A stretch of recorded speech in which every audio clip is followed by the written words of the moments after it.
What's up? I just got this, the GH5, because if you haven't noticed, it's a pretty sweet camera.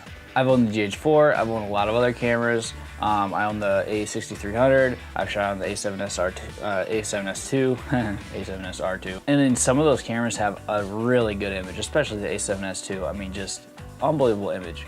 But the usability of the A7S2 is a piece of... The day I got this in the mail, I was planning on going to a petting zoo with my girlfriend as kind of a surprise date. So I thought, hey, I'm gonna bring this, just try it out. I did not have the Sigma to 18 to 35 on here. I actually was using Panasonic 30 to 100. I love this lens, guys. This is like a 70 to 200 on a full frame. And look how small this thing is. It's like a baby. It's so light. I had this thing in my hands up shooting for like 3 hours, and if I was using a Canon 7200, there's no way that would happen. Not to mention all the different angles and twists that I could get my camera in.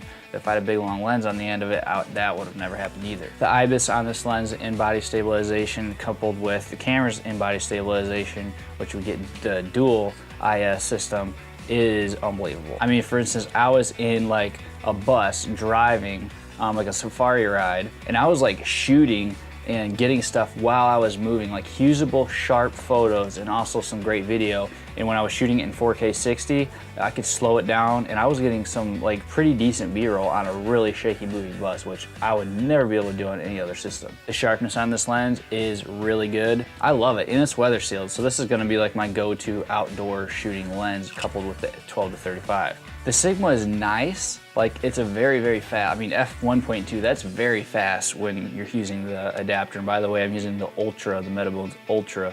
That way you don't get vignetting on the corners when you take photos.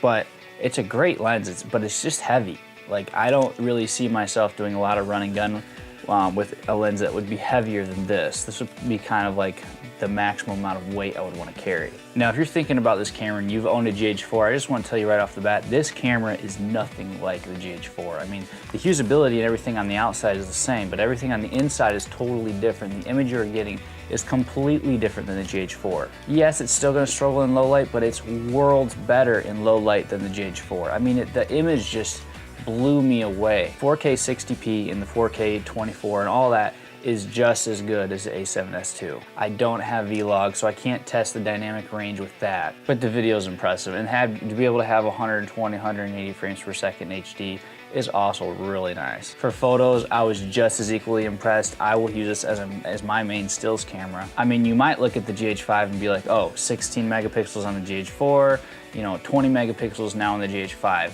Yeah, it's not a whole lot more. Well, you gotta take into consideration that the sensor and like all the technology inside is different, and so you're getting a way better image. So it's just not the increased megapixels, it's just a better image in general. Color science on this is so much better than the GH4. It reminds me of something I would be shooting on like a Canon or a Sony. Like I don't have that GH4 stigma where I'm like, oh, I hate the colors on this. This is such a painted grade. Like I shoot stuff right out of the camera, and it just looks awesome. Hopefully I got a lot of how-tos coming your way. I got a lot of cool sample footage. Yeah, I'm gonna put this camera through the paces and see what happens. Thanks for watching.